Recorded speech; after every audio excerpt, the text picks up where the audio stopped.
Assalamu alaikum warahmatullahi wabarakatuh. Era ndi musanyufu nnyo era namusa abantu bange bafani bange baganda bange bonna abali ku TV eno ko simanyi kwe bali balaba. Bakumanyira nnyo ku national team. Nga tebamanyi Hassan Waswa yani. Hassan Waswa musami wa mupiira. Era obulamu bwe bwonna akulidde mu mupiira. Family ya mupiira. Tata wange yali wa mupiira omugenzi Hassan Biruma. Mama wange yali mubasi wa mupiira netball omugenzi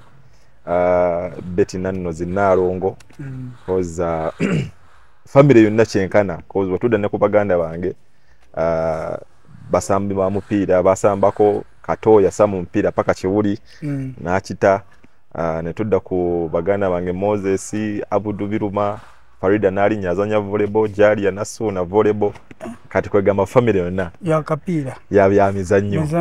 yonna ate si kapira kokka nene volley na buli kimu tugwayo omuntu ayinza okwebuuza nti Hassan Waswa mufumbo Hassan Waswa ekibuuzo ekyo ekibuuzo omanyi wokeera ku macha n'ogamba kati oli mufumbo embaga wagirabako tugirabangako kati nkyali awo omwana wabe ndi tonamukubambaga naye obeera naye omwana gyali ewaka afumba aboobeza naye tujja kulaba time wena etuuka entuufu nga tumugjayo. Hassan Waswa abantu abasinga bakulaba ku national team tebamanyi tiimu ziwasambiramu ez'enjawulo wano e Uganda. Mu Uganda muno nsambidde mu tiimu 3 KCC Villa ne Vipers era zizo timu zokka zinasambira mu ggwanga muno apart from nga nakatandika okujoininga league o timu bali bagiyita Kampala United nga nkyali muto nga yali yakochingwa Kochironyese nga mulumba senior player nga n'omugenzi Majidi Musi agiteekamuko ku sente cause yali bali basambireyo Gaba nene bamane ba shiftinga nga tukyaliza na Kivubo nga na Kivubo akyali wao si ono na Kivubo mupya bato oli omukadde nesambirako ne mu timu ezaali ento wano nasambirako ne Nakawa United mu regional era eyo gye bandabira okuntwala mu KCC KCC awo gizanyira emyaka emeka? KCC bayira nze jane yange tebadde y'amaanyi nnyo mu liigi ya Uganda. Jane yange ebadde ya myezi 6 oba season emu kati KCC nagizanyira season emu. By that time waliyo coach Jackson Mayanja yali aje coaching by that time nga nakava ebuddo nampita onagamba jangu tukole ki jangu sama omupiira goli mutabani cause ye ne tata wange yali amumanyi nagamba goli mutabani jangu omupiira atogumanyi so tata we yasama no KCC ate naye kiba kikola amakulu okusamira KCC ate nze nga kuva muto KCC ndi ku mutima n'okuba mu season emu n'ogenda ku professional football nakuba season emu ne tusamba Sekafa ne bampita ku national team era ko Jackson Mayanja ali ku team ne coach Zaba Lazlo ko Jackson Mayanja nagamba nayo omwana akuba center back ne midi tumwegese era coach Zaba weyanda babwati nagamba ono ye mwetaagira ddala era omukisa ne gunkwata ne tugenda tusamba Sekafa Ethiopia nakuba tournament eyo twavira ku semi Sudan yatukuba mu penalty era mbana akamaliza game ya Sudan ba agent bajja babiri mu kampu yaffe ne bagamba sani tukwetaaga ne ngamba sina agent naye ekyanyamba by that time nga Mujibu ali mu team yaffe nga Mujibu musajja wa amaanyi mu ggwanga ne nga Mujibu olo team ze nentukirira mu Ethiopia nyagala genda kusamba mupiira nagamba kale but ngina soka kufuuka manager awo then tukole ki era okuvuura Mujibu natanga okukwasaganya emirimu gyange so Mujibu nakwasaganya deal eyo jani yange ya professional netandika timu eguze omanyinga wakava mu Uganda ne mugenda mu timu ebweru wa Uganda mulimu okusomooza kwosanga oba wakatuukayo embeera yali etya? Embeera yali sinungi okutandikira ku weather okutandikira ku mmere okutandikira ku mupiira gwe bali basamba cause gwali gwanjawulo nnyo compare ku mupiira gwe Uganda so natuka ekiseera nga unatuukira ddala Ethiopia natuka nga empewo omanyi ekirongo empewo bira y'amaanyi ate nga omusana nga gwokya nnyo kati nga sinategeera bulungi mbeera ngenda kikwasagana nenkubira Mujibu nenga Mujibu mbeera ngenda ku nkalo naga Hassan guno mukisa gwa kusamba professional era nengamba akali ate nakasente nako kali kalungi kati nga ndabira ddala okudde Kampala nzire mu kasente akatono ngeri kasente kayitirivu kwa Kisiguma nenkuba omupiira nengamba awo no sijja vaawo kati abana Uganda bakomplaininga nnyo ku mmere nga bagenze bweru eggwanga emmere teba batu bagimanyidde obasangayo mmere yanjawulo nnyo ku yawa manyi kati fe bana Uganda twamanyira kawunga matooke omuceere nyama kati bali abasanyawo balina emmere yaabwe kati era waliwo enjogera egamba wogende bulyambwa kati era kati olina okumanya kati oli mu nsi yaabwe olina okuadjustinga mu mangu ago okole ki omanyire emmere yaabwe so nze natuka Ethiopia nengamba tekijja kunemesa kusaba mupiira era wendaba nga emmere eganye tuso okutumya emmere Kampala kozi Ethiopia kwali kumpi ate nga twali tulina abantu bafa abasobola okuyita Ethiopia ne batudropingira emmere ne baleta kozi nga batusindikira akawunga ne batusindikira amatooke nga kitwanguiza nnyo nga embeera yali tetukalubiza nnyo nekirala tudi ku professional football ojoininze club ya St George neroza lwaki abana Uganda abasinga balemeddwa okuba omupiira ebweru w'eggwanga tulaba abamu bakuba season emu ne badde ewaka kiki ekyalemye I think olaba fe tugane ne tutuuka okusamba professional football nga tetwetegese fe omuna Uganda wanagana n'atulaba nga omupiira tugukuba nnyo but wetugenda e Bulaaya ate system z'omupiira ziba zikyuka nnyo basics z'omupiira zikyuka engeri gyolina okweyisamu mu kisaawe gyolina okweyisamu off the field so ebyo byonna bimataringa ku professional player so kati fe abana Uganda oluusi abamu tugenda nga tulina excitement nyingi n'otuuka mu kisaawe nga nekyokukola kikubuze but n'omusajja n'akugamba omupiira oba ogulina omuntu atambudde atya okumuwa support oba otambudde atya off the ball so mulimu ebintu ebyo nga abantu balina bibayigiriza buyigiriza kati fe abasambi baffe omusami ayinza okuva nga bamujja oba ali odumparaka n'akuba amagoolo ge agakubye but aba alinya ennyonyi ogenda ku professional bamutwala okugenda okuba omupiira nga talina yadde knowledge ya mupiira kyovula era akubayo season emu oba myezi ena ne bamuzza e Kampala abamu balowooza nti olumu sente zebabawa baba excited teziba sente singa zaali sente singa ati nze ku professional namalako emyaka noza ekisuuka mu myaka noza nga 13 ate nga sente nali nzeetaaga but ekintu kyesente sooka okiveeko ocementinga position yo mu tiimu because wocementinga position yo mu tiimu naawe gwe omusambi ne coach bagamba tulina omusambi omulungi kiva era babeera bakwongera ne sente kyova n'okunegotiatinga contracts ziba zeeyongera buli bw'osamba season entuufu sente ziba zikola ki zeeyongera but fe abasambi baffe abane Uganda kyova olaba tutuuka ng'owulira ono agenze let me give an example my fellow teammate Farouk Mia bamuja from Vipers straight to Standard Liège era Standard Liège yakubayo season emu ne bamuza mu reserve avudde mu reserve bamulonize avudde mu kuloninga katungula bagenda bamusindi kakozi nga mulimu ebintu byakola ki byalaki nga but musame mulungi but singa fe tuina entegeka abana abazungu ze bakola babeera na academy zaabwe ne basomesa abaana bano zino basics okuva wansi kudda ku notabuuka mutendera but fe abasambi abasinga omwana ayinza okuba ali mu under 20 ne bamutwala mu tiimu ey'amaanyi okitegeera but singa bamutwala mu tiimu ne bamu grooming mpola kati kankweko ne example olaba tiimu ya Germany eyatwala World Cup eyaba abantu amagoolo but bava eno wansi nga batambudde mpola nga tebapapira but nga babateeka mu tiimu ezo ne baba groominga but batuuka okusama omupiira nga bamaanyi so nsuubira bino ebintu binatandika ne kuza academy zaffe academy zongeramu omutindo zibulamu nnyo ezo basics balina zisomesa cause at least tuyige ate ekibi kyaffe kye tulina mu bana Uganda tetwagala kuyiga so okitegeera buli omu ayagala kunoonya kasente oli ataddewo academy kufuna sente which is wrong but ekintu kiba kyakuzimba musambi wa mupiira kati ndi very happy with Proline cause okugroominga alpha oyo mwana wa bebe cool kumujja wansi omwana teyapapa nkozi jani yoyo mwana njirabye mwana fe twasaba n'omupiira namwe ne bajja ne mu dressing bali mu juzi ya Proline nagamba ndi mutabani wa bebe cool bichi nengo olapa omwana omupiira agwagala so I think ne watukidde okutuuka ku national team n'okugenda okusamba under 20 it is not by chance but akuzi ayise mu mitende atayina stage gyabuuse mpola okitegeera so era ojamulanga avudde mu express awo oba avudde ku national team bamwongereyo cause tata wali willing okuteeka mu kimu So I think that is the process. Tobuuka kintu but genera kumutendera paka wonotuka kulyengedde. Asanu wasolabe ku bakochi abenjawulo. Uganda coach ki gola banogamba no coach wanjawulamu ku bakochi abalala. Bakochi mbalabye era bakochi bangi bantendeseemu omupiira. But mulimu bakochi ngoli ajja kumanya osamba otya. Mulimu coach ajja kukwata ngo omwana tegere kati ono ndi ku mwana wange muterezeza ntya mujjemu omupiira omutuufu. So mu regime yange mbadde ne bakochi babiri. Bempulira mbu kati bano omupiira mutuufu gwe bantendese. Ninako Jackson Mayanja. Ko Jackson Mayanja agenda nakuteneka omupiira ng'olabira ddala.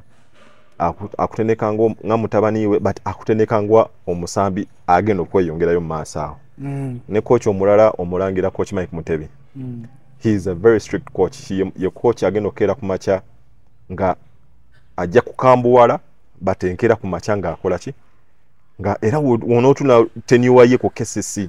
abadde mukambwe but nga results zikola ki zirabika. So bebo coach I think nze ababadde abancoachingako nentegera mukati ona mpadde kintu ekituufu. Ate ku national team ba coach abenje babadde olabye ku Micho olabye ku Zaba coach kigola byaddala ati ku national team we yabeerako national team yaffe yali nnungi. Nina ba coach basatu. Coach asooka coach Bobby Williamson. Coach Bobby Williamson I think wotula ne Janeye. In fact yali almost okutwala team kuki ku AFCON. Kenya nesoka netulemesa. In fact si tulemesa but nabo basamba kyabwe. Whereby nabo bali bagala qualifyinga nga fe twagala win. Just goal emu tukole ki tuyitewo. Era wotula neyo team eyagana qualifyinga muvamo Bua ne muvamo Babadi. But basiniya player basinga bona bavamu but abasinga netukola ki netutambula. Micho najja but netutambula fenna nga tukyali. Nolaba Baba Oloya Geoffrey Massa Onyango twali bangi nengola tubadde wamu. So bakochi bange bali basatu. Coach Bobby Williamson, Coach Micho ne coach Sebastian de Sabri. Kati olowooza ki ekikyatulemeseza okukiika mu African Cup? Tulaba olumu tutuukawo ne kigaana. Olowooza ki ekikyabulamu ddala mupiira gwaffe ogw'Uganda? No, see, I think for tunwera we twagenda mu AFCON tumaze ebbanga nga twetegeka. So abantu abasinga bali bamanyi kati tulina kubeera nga tukola ki but okuqualifyinga ku tournament eyo mulina okwanga muli consistent. Ate nga ne team mulina okwanga mukolera wamu. Fe twatuka qualifyinga nga tulwanira flag eyo. Fe nga buli musambi ayingira mu kisaawe tugamba bannange tusambe tugende mu AFCON yegeno tutunda. But nga nolaba omutima ogulwanira eggwanga nga team egulina nga abantu fe by them fe nga ekyatuwanga motivation nga fe tubeeranga mu camp awo ku Sky nga tuwulira abantu ssaawa 2 bakuba eŋŋombe bakola ki ne tugaana naye bano abasajja kwaki tetubawa ssanyu omuntu akeera ku makya ssaawa 2 n'agenda enamboole kwaki naffe tetukola ki. But so nsuubira fe team eriwo ssaawa zino yes bagala qualifyinga but mu bulamu akatono ka die a little for the country die a little cause team bagirina abaana abato we bali cause of course bali bagamba abantu abakulu bave ku national team basigaza abaana abato but omwana omuto era yeetaaga oyo senior player amuguidinga amwongeramu kati wotuna team yaffe tulina a lot of experienced players abali professional abali mu team mu league ez'amaanyi Scotland byonna but are they willing to fight for the country otutuka ku national team? Are they willing to go further okwongeramu that 100% effort omumengasha mu Uganda egenda mu AFCON? So eyembeera eri awo tukyagitunula tulabe oba basobola okukikola. Obadde ku regime ezenjawulo bbiri nsuubira obadde ku bbiri obadde ku Yamagogo n'eya Mulindwa zokka zobadde zokka regime kiddwe gyolaba nti yali akabi. Regime zonna zaali zakabi cause olaba okulimba kubi. Mr. Mulindwa omupiira agwagala mu bulamu bwe. Ate yo omuntu ajokera ku makya agambe musambye nakwerawo sente. Musambye n'asanyuka but wotona ye Amagogo nayo ne sente zeeyongedde mu basambi. Cause omusambi agenda okuva ku mupiira just omupiira ogumu afune $1,000 eza. Kati $15,000 fe ku Mulindo twali tufuna milioni 2 oba milioni 1 no biseera zali nyingi but kati saazi omuntu game emofuna milioni 2 kyenkana milioni 18 bana bali muzanyo naawe just kyejo gwe toyinza kungamba kati tugambe mu regime ya fezo nga tufuna milioni 18 tetwandi omuntu tetwandugwesa mu kisaawe mwana banchoga bali muzanyo naawe omuntu akuteddewo 15 buli game ne drone era agisasula nota qualifyinga twala so nsubira regime zonna zina enkizo kuzinaayo cause Mr Magogo akyusiza omupiira ate ayagala ebirungi ku ggwanga cause entetenkanya mu federation olaba n'abasambi abaliko abasama omupiira abawadde emirimu agibawadde bayitirivu nze kenyini kamwa kwogera nange era mwendi so yakuwa omulemu of course nze ne Tony Mawejje so ndi musanyufu nnyo about him cause afaayo nnyo ku bantu abafudde ku mupiira gw'eggwanga n'abagusambi so wosanga mulimu ba former players Kalungi Bamutakabala gye bali of course Edgar Watson is the CEO, he was a former player Mr Ntege Patrick he was at Express kat is a national teams player Simon Masaba ali ku national team Babadi national team so all these former players gye bali emirimu agibawadde so muntu si yoyo gwo muntu gwe bagenda okera ku match ne bagambe mbu aina entalo mu mupiira but ebyo bya politics bimanyi ebyange byenjagala bya mupiira bwedako obwambasada yampo obwambasada ne Tony Mawejje so ate si kintu kyangu cause abasambi gye bali bayitirivu but wewe muze kwaki yajjayo Hassan ne Tony Mawejje oloza yasinzira kuki no of course it is not about mukwano gwa fenedda it is our effort it is manyi gaffe gwe twakola ki getakweteka mu national team so era ne mu mirimu gyonna on a day to day basis wokola ennyo era bakole rewardinga nga ng'omuntu akoze eki kati era wotuna ne captain waffe former captain Dennis Onyango he was exceptional mu regime mu time yaffe of course omukulembeze w'eggwanga n'amukwata n'akola ki n'amu rewardinga but era ye balondamu waki wankizo asinze so era byonna ebyo bibeerawo tosobola kugamba nange njagala mmotoka nedda era batunulira akoze eki awenkizo ogeze n'ogera ku kapiteni wo nage omulanga yetwala ne president wa FUFA neŋŋamba kati basani waso abagukubanga ne kapiteni basirisa batuno bayi babanyi mugena reactinga entalo z'abajjeno wabazirwanivu osirika kati oli kapiteni waffe ate musajja w'amaanyi mu ggwanga oli Mr President baina kati gwe kyogamba saazo Magogo tabagana n'Onyango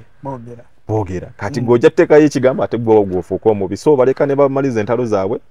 ne kiggwa oli wava nakubuuza kolindeso kentereze nakola biki Hassan Waswa ennaku zino he's a FUFA ambassador he's a TV analyst I analyze games with Tony Mawejje, Godwin Bole, Teno Mukisa ku FUFA TV mpira ja Star Times Uganda Premier League and I'm a FUFA ambassador as well and I am a CAFC holder and I'm a coach of International University of East Africa so saa zino byendiko era nze sijja ba mu mpira koza omupiira gwo gunfudde kikyendi era due course mase waddako njaga kumaliriza CAF B yange then neyongereko level cause bw'osoma omutendera oba weyongerako so era target yange yakugenda ku national team so bino byonna tubikola kubeera nga tu practicinga okwetegeka tetwagala kubuuka step yonna but soma otandike mpola mpola cause nze negomba nnyo bayire bakocha bali ku national team negomba nnyo coach Simon Masaba cause I've ever played with him negomba ko coach Babadi cause we all want to be at the national level whereby we are coaching one of the future of this country so with time era nga we nkugambye mitendera tujja tuukayo obugambo obusembayo eri abalaba Spark TV obugambo bwange obusembayo bannange tuli mu mwezi gwa Ramadhani abasiramu bannange bonna ekisibo twakakigendako ennaku mwenda era bannange temunyiikire Katonda guno omwezi gwakola ki gwasaasira n'atuwamu ebirungi era n'abatali basiraamu bannange abasiiba bakwano bafaabo abasiiba cause Easter eri kumpi kutuuka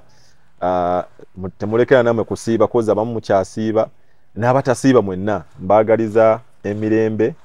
ne famire zammwe mwenna cause buno obulamu bwakweyagaliza na kusanyukira wamu.